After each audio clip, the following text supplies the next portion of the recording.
How's it going, everybody? It's Pilot Flame and we are back with another FPL video, and today we're going to show you how to play FPL. So if you're brand new to the game and you want to get into it, or maybe you're a player that's kind of coming back after a long stay out of the game, or maybe didn't finish off last season due to what's been happening in the world, then here's a good video for you to kind of pick up where you left off and start the season off right. So without further ado, let's get into the video.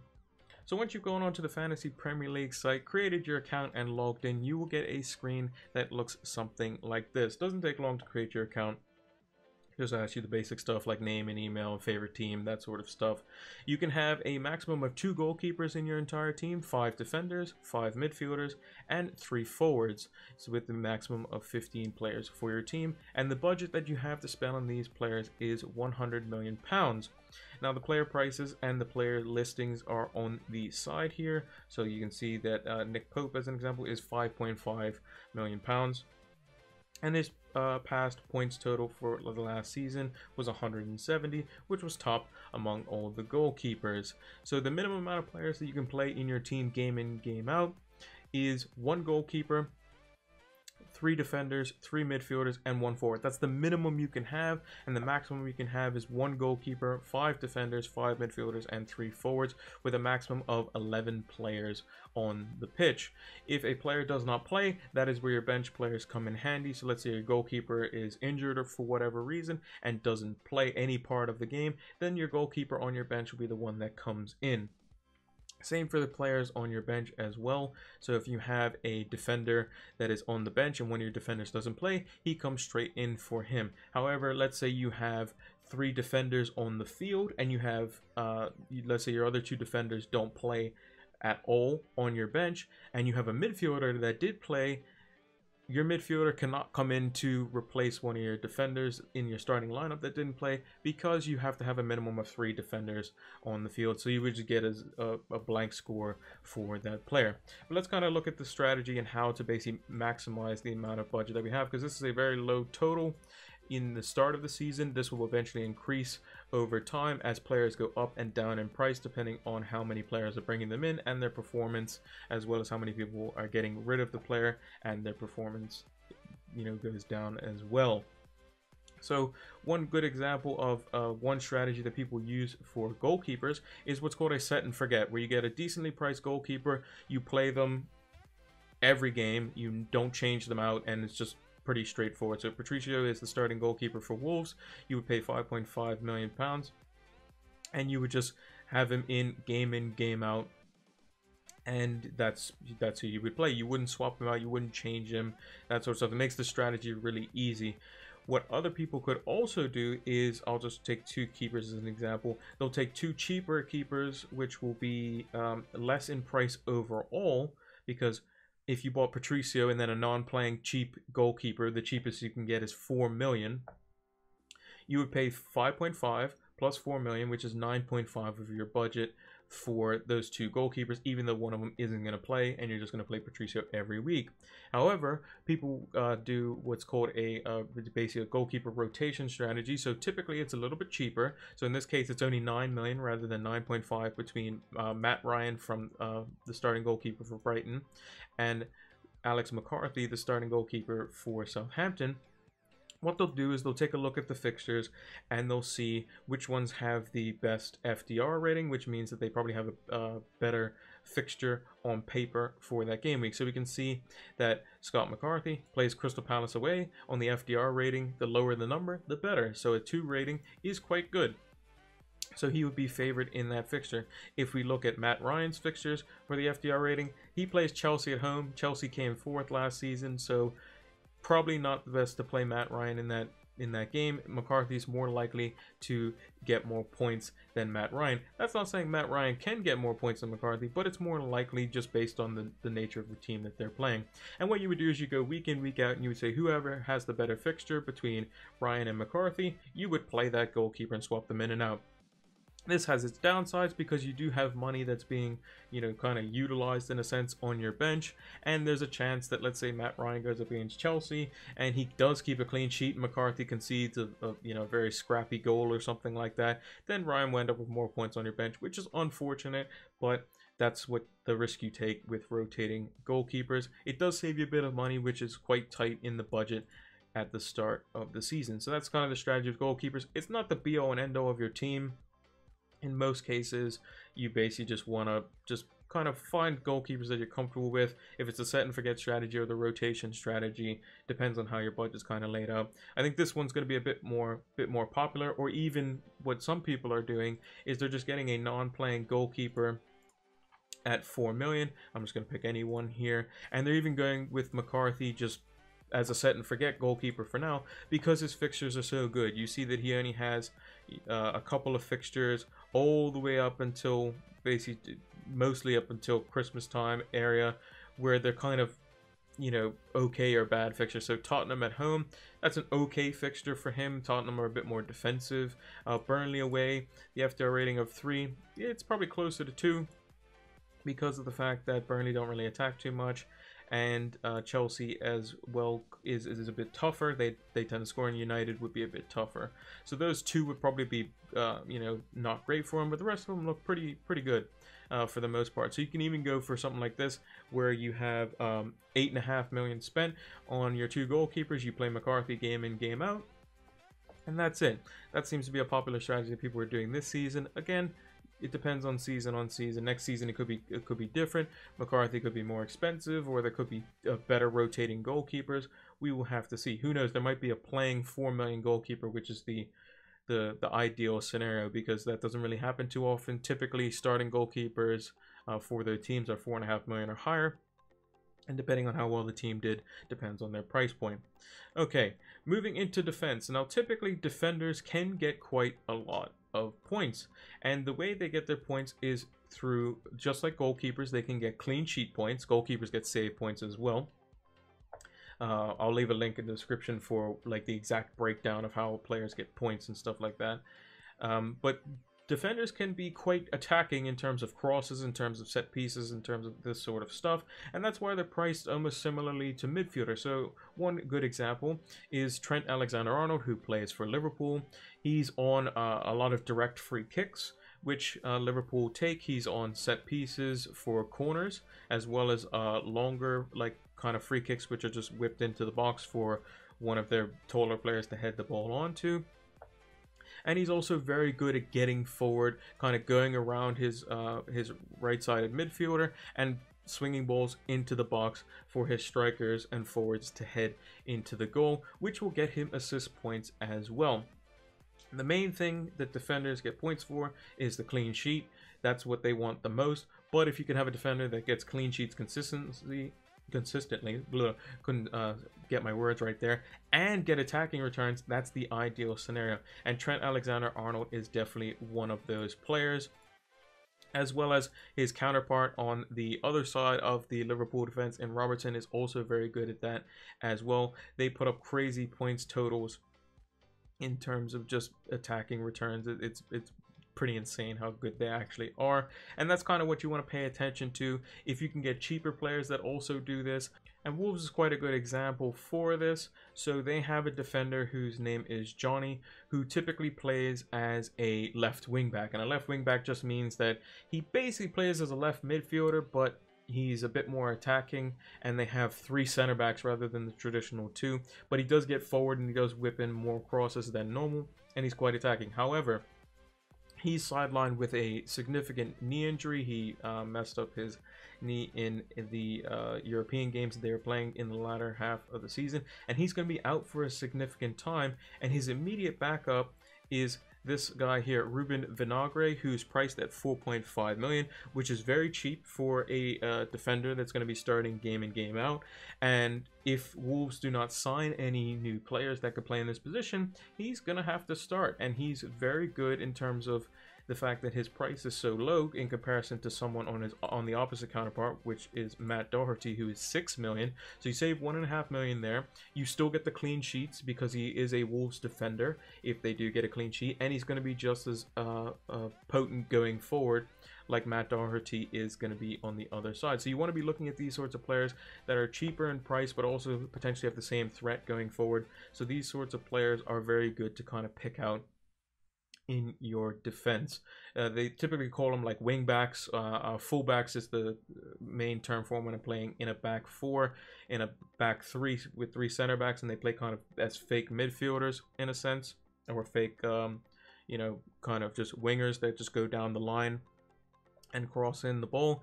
These are very good value players to have, especially if they're starting game in, game out, because that's what you want. You want your whole team to start, and you want them to get the maximum amount of points in both ends of the pitch, whether it be attacking returns or defensive returns. Into the midfield, this is where the majority of your money is probably going to be spent. So there's a lot of players here that score a lot of different ways. Some of them get them via penalties. Some midfielders take penalties in the game. Some of them are very good at direct free kicks. So as an example, Kevin De Bruyne had an amazing season last season for Manchester City, 251 points. He takes direct free kicks, often takes corners, and was also taking penalties on the latter half of the season, which I think he'll continue to do so this season. So multiple ways, multiple avenues to get points. And he's very good at creating chances for his teammates, which means he gets a lot of bonus points, which we'll talk about in a second, as well as he gets a lot of points for assists last season, getting a crazy amount of assist points. And he can also score goals from open play as well, as he's very, very good at that. But he does cost a significant portion of your budget, 11.5 million. Over a tenth of your budget for one player, and you're only going to be able to have a couple of these players in there. They're considered what you like to call your big hitters. So typically you want to have these big hitters in your team because you're going to be captainable, which we'll talk about in a second as well. And they're going to be the ones that are going to get you most of your points for each game week. And you typically want them to be playing against teams where they're going to score a lot of goals or potentially score a lot of points as well. Just touching back on the bonus point system, I'll leave a link in the description on how it kind of works. But basically, every player that is playing in a game racks up a bonus point total, and the players with the 3 highest totals get additional points depending on how well they did in the game. So let's say, as an example, there's the 3 players from Manchester City are Kevin De Bruyne, Raheem Sterling, and Riyad Mahrez. If De Bruyne scores a hat-trick, he's probably going to be on maximum bonus points, which he gets an additional 3 points when you're on maximum, 2 points when you're in second place, and 1 point when you're in third. If there's ties and stuff, then the points kind of change. So if there's one person that has the highest bonus points total, and then there's 2 people tied for second, then the person who would get 1 bonus point drops out because they only have 3 slots available there. And you get bonus points by scoring goals, keeping clean sheets, even as simple things as completing passes throughout a game. I'll make sure to leave a link in the description as to like kind of the detail on how you gain bonus points overall. But Kevin De Bruyne is very good at that because he makes a lot of key passes, which is an underlying bonus point stat. Makes a lot of interceptions and tackles, which is very good for him, and not so good for the people that are going up against him. So you can also get minus points in your bonus point total as well. So as an example, Mohamed Salah does score a lot of points, but he does often misplace some passes and can be dispossessed when trying to make like a dribble 1v1 versus another defender. You lose your overall BPS rating as you basically fail to complete dribbles or fail to complete passes. However, he does score quite a lot because he does often keep clean sheets, as Liverpool do, and you get a one point at the end of the game if your midfielder kept a clean sheet, as well as he does score quite often and does create a good bit of chances for his team. So yeah, it's better easy to kind of see in the description. It shows you basically kind of how it breaks it down and that sort of stuff. And it does help out later on for what we like to call the captaincy. So I'm just going to put in Pierre-Emerick Aubameyang, who plays for Arsenal, and I'll put in Kevin De Bruyne as an example, just in my midfield, just for argument's sake here. So what a captain does is whatever points your player gets for that week, they're doubled. So as an example, I'll use a different player. Let's go for we'll go for Adama Traore as a midfielder. So if I wanted to decide between captaining Aubameyang and Traore, we look at the fixtures. So we see that Aubameyang is playing Fulham away on his first game with an FDR rating of 2. Now Fulham were just recently promoted, which means they're new into the league this season, and Adama Traore is playing against Sheffield United, who did quite well defensively last season, and they have an FDR rating of 4, as he's also away from home. So if I wanted to choose between captaining these two players, and most certain it would be a no-brainer for me, you would captain Pierre-Emerick Aubameyang. If you do that when you go to set your lineup, you can set your captain, you can also set your vice captain. So if your captain doesn't play any minutes in the game, it goes to your vice captain by default. So that's how what you would want to do is put it on your typically your most expensive players who have a really good fixture for that game week. So Aubameyang, very good fixtures to start the season, with West Ham and Fulham as his first two, who he should score against quite easily. Now moving on to the forwards. The forwards are typically a little bit less in price. However, they gain more points when they score for the bonus point system. So we mentioned that previously. Basically, when a striker, if let's say a striker and a midfielder, they both take one shot in the game and they score a goal, the forward will end up probably higher in the BPS point system, mainly because you get more BPS points for a forward, but you get less points when they score. So a forward gets 4 points when they score a goal, a midfielder gets 5. But it's made up for the fact that you get more BPS when you're a forward when you score.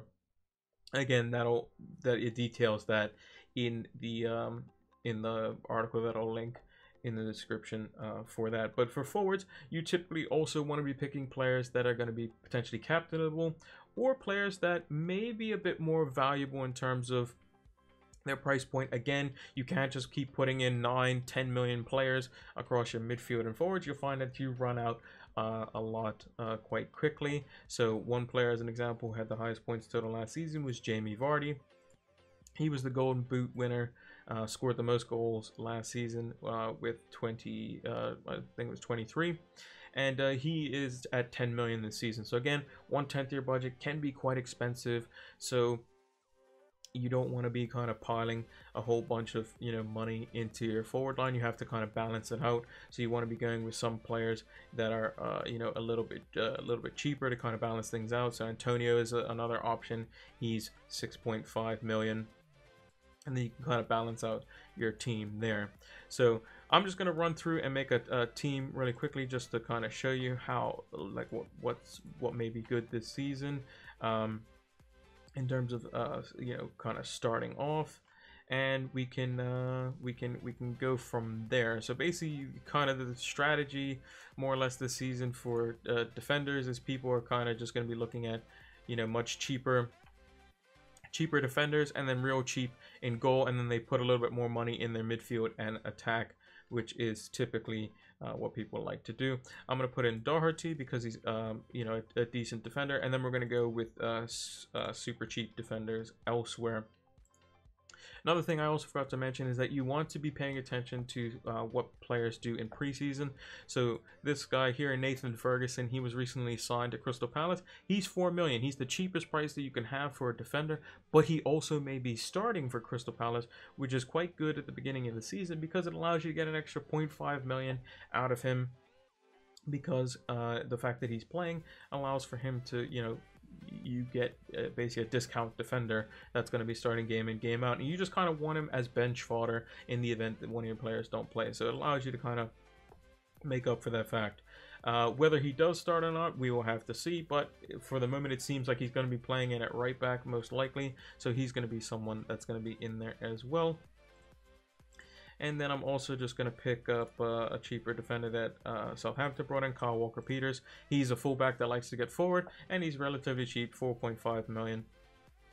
For Southampton, but in most cases we're going to be playing Trent Alexander-Arnold, Vinagre, and Doherty in the beginning of the season. We'll only play one of our Wolves defenders when he goes to play against Manchester City, but after that they have really good fixtures, and Wolves are very good defensively and shown that they've been quite good even against Manchester City, who placed second last season. Into midfield, you can't really argue with picking a Liverpool mid like Mohamed Salah, who scored the most points for Liverpool last season. And then in terms of cheaper midfielders, we could potentially look at maybe Chelsea and go for their new signing, which they had, which is Hakim Ziyech, Hakim Ziyech, I think is how his name's pronounced. He's quite attacking, used to cuts in off the wing, and is very good at a nice price point at 8 million. Cheaper midfielders, you could potentially go for somebody like Saint Maximin, who's he plays basically as a left inside forward, which is quite good because he's close to the goal, gets a lot of touches in the box, and is basically the Newcastle's talisman, and is very cheap and has some decent fixtures to start in West Ham and Brighton.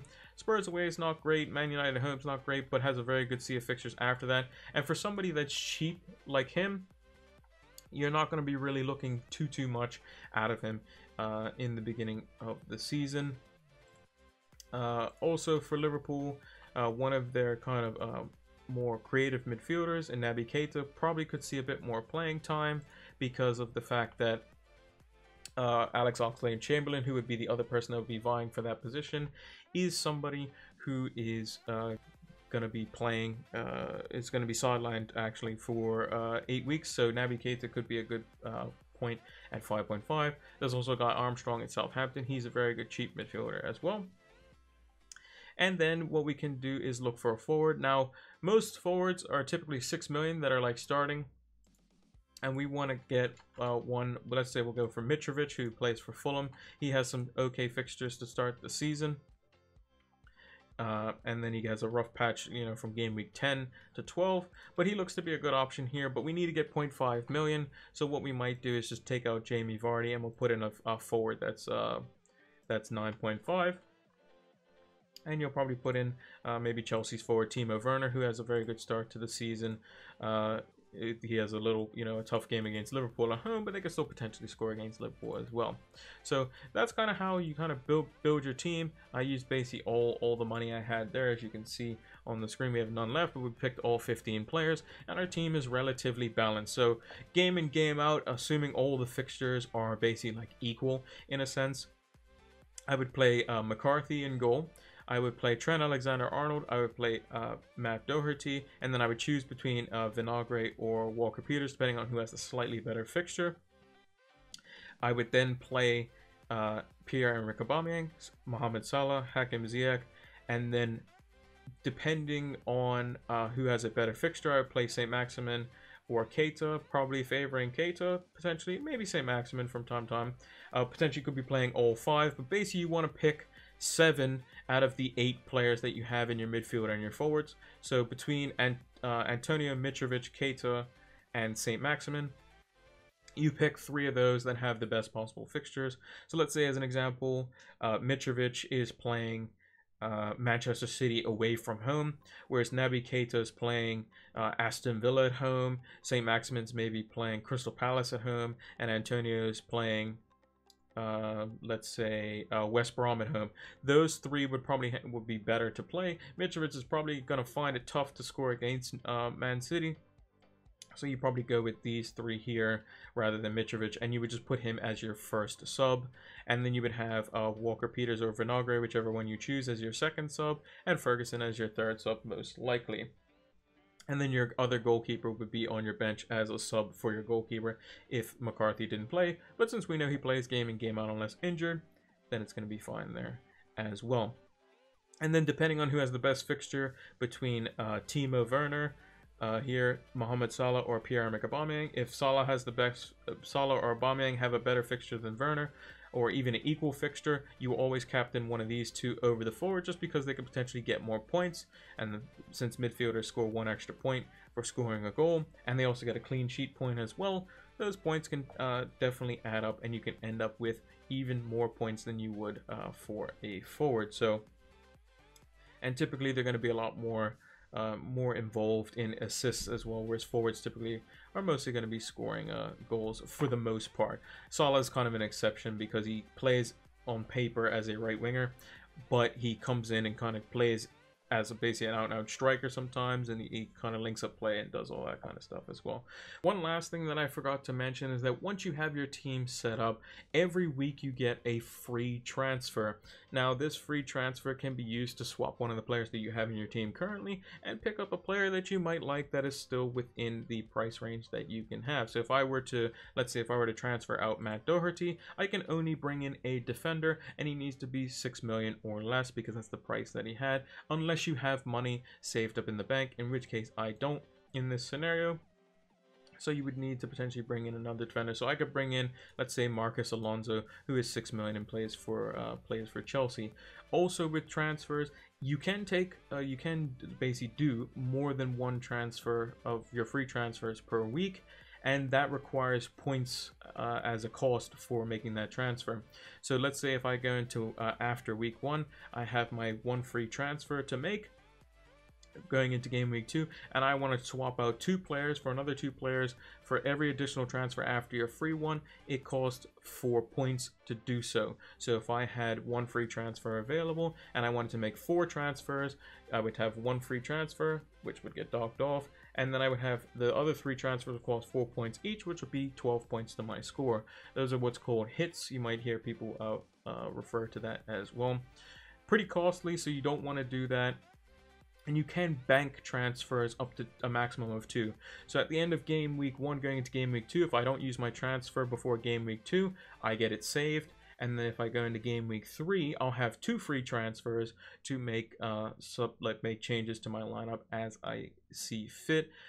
After that, though, you cannot bank more than 2. So if you don't use any of those 2 free transfers going into game week 4, then you will have a situation where you lose that free transfer. So you get a total of 38 free transfers as of 38 game weeks across the entire season, and they're quite valuable, so make sure to use them wisely. Also, lastly, there is things called chips. These are kind of like power plays for hockey, or kind of like a stat booster in a sense, of which would be for just like a game of sorts.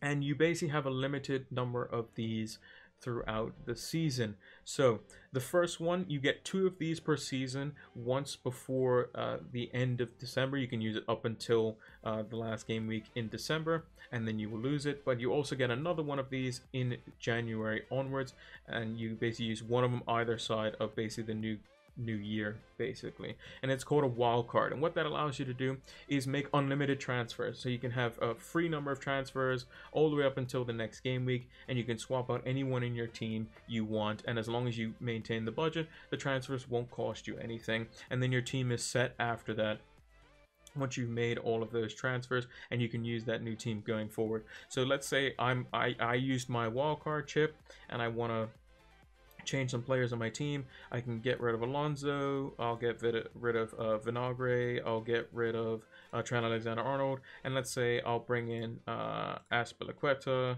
I'll bring in let's bring in another let's bring in an Arsenal defender, let's bring in David Luiz, and we'll bring in Cedric as an example. I can do any number of those. Doesn't have to be defenders, doesn't have to be midfielders, can be any number of players, even if you just want to swap out 3. But remember, you only get 1 of those before the end of December, and then you get another wild card from January until the end of the season. So make sure to use them wisely, and they're typically used to be set up for potential fixture changes. So let's say a lot of your players have good fixtures and they start to have some bad ones. You can use your wild card to basically change those players up and get the players in that have really good fixtures. But again, use it wisely. You only have 1 up until the end of 2020, and then you get 1 when the calendar year changes over to 2021 from January until May. Another chip is called the free hit. Now, very similar to the wildcard, you can make unlimited number of transfers for your players. However, what happens is your team will revert back to what it was the week before once it's done. So you basically get a one-off. I can change my team to whatever I want for that week, and then it will swap back to what it was previously. And you won't lose team value in your players like you would for the wild card. So as an example, let's say Cedric here was playing really well and his price goes up twice. So it goes up in 0.1 million increments.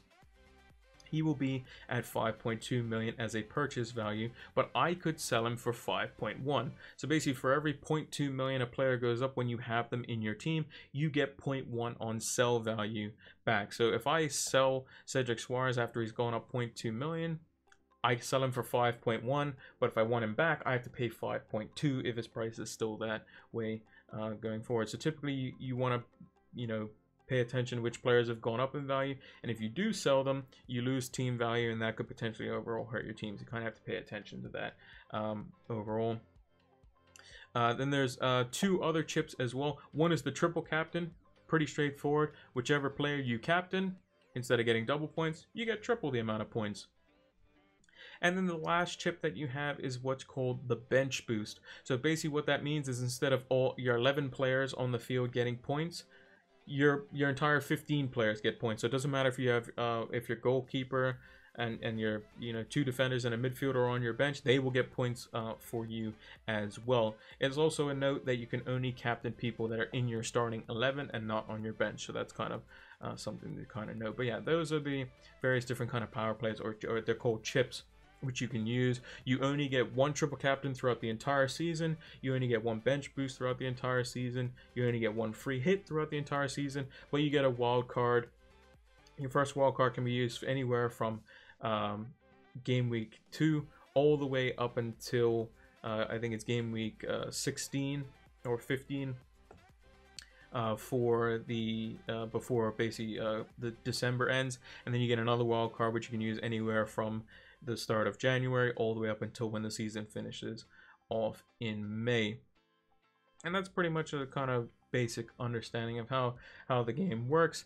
Chips you typically also want to use in double game weeks as well. So what happens in a double game week is the based on fixtures and how teams play and do in certain cup competitions, they may have to play twice in 1 week. So then you'll start to see where you'll see a fixture. Let's say Fulham is playing here, then you might see Fulham also in the same game week here as well, which means they're better suited for potential chip usage. So if I know, as an example, Mohamed Salah, who scores a lot of points, he plays against two teams that are very bad or lower in the table in a double game week, I might be considering to triple captain him, because he gets 2 chances to play in that game week, and means if he scores a hat-trick in both games, I got a captaincy who not only got a hat-trick in both games, which is highly unlikely, but I've also got triple the amount of points rather than double the amount of points. So, but again, use it wisely.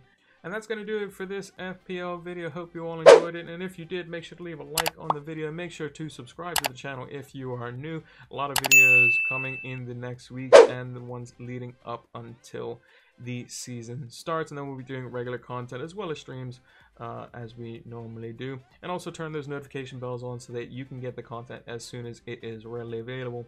Also check our links down below. You can also see it here, Pilot Flame 226. Twitter and Twitch as well. Make sure to follow us on those platforms as well. We do have a mini league going this season as well. Check my Twitter bio. The code will be there. You can add that in as well if you want to join. Basically in the up the top there'll be a place where you can join leagues on the Fantasy Premier League website. Make sure to follow us on Twitter, and then you punch in that code, and then you can join in and see how you stack up against the rest of us. Also, like I said, follow us over on Twitch. That's where we do our game week discussions as well, where we talk about fantasy and how, certain players we might be bringing into our team, how my team's going to line up going into the next game week, and any questions that you may have going into the coming season or game by game. Let us know, and we'll be interactive in the chat, as well as you can leave a comment down below for just any comments just in general about FPL. So thanks for watching, and until the next one, take care.